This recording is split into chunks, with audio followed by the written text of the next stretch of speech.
नमस्कार और स्वागत है आपका हमारी गीता सीरीज में। पिछले श्लोक में हमने देखा कि किस प्रकार दुर्योधन चालाकी से अपने गुरु द्रोणाचार्य को यह याद दिलाने की कोशिश कर रहा है कि उन्होंने धृष्टद्युम्न, जिसे गुरु द्रोण का वध करने का वरदान प्राप्त है, उसे उन्होंने युद्ध कला सिखाकर कितनी बड़ी गलती की। और वो ये बिल्कुल नहीं चाहता कि युद्ध में अपने प्रिय शिष्यों के मोह के कारण गुरु द्रोणाचार्य उन पर दया दिखाने लग जाए। आज हम 3 श्लोकों को समझेंगे और साथ में एक बहुत ही रोचक चीज सीखेंगे। क्या, बताते हैं आगे।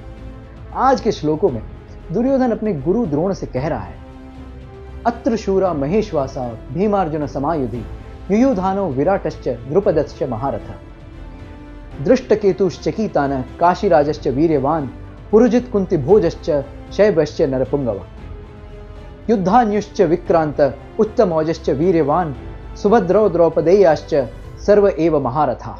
अर्थात वो कहता है, यहां इस सेना में भीम और अर्जुन के समान बलशाली युद्ध करने वाले महारथी युयुधान, विराट और द्रुपद जैसे अनेक शूरवीर धनुर्धर हैं।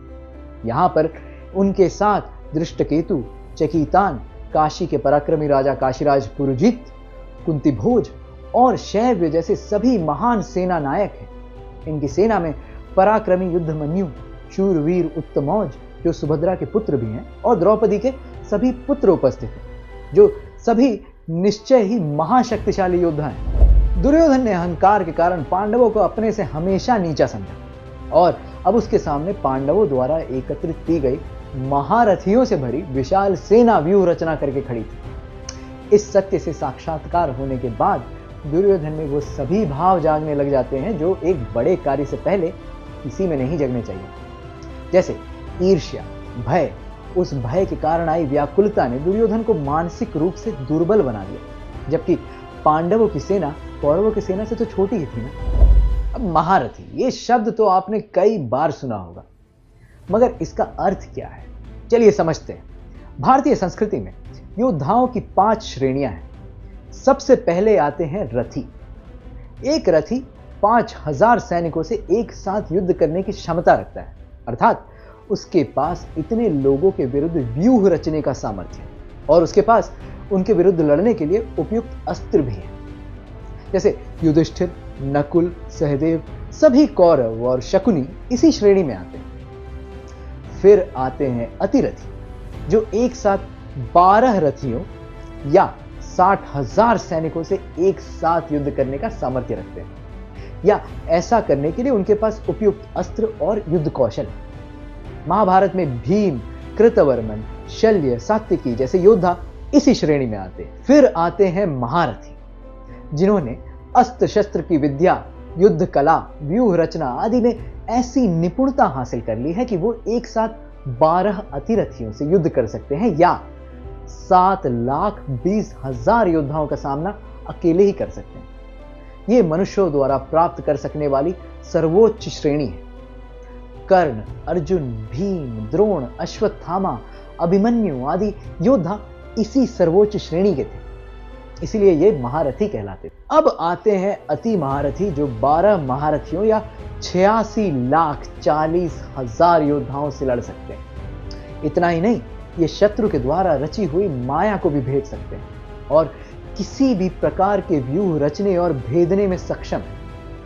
प्रभु श्री राम, भगवान कृष्ण, परशुराम, हनुमान, रावण के बेटा मेघनाद, जिसे हम इंद्रजीत के भी नाम से जानते हैं, ये सभी अति महारथी की श्रेणी में आते हैं।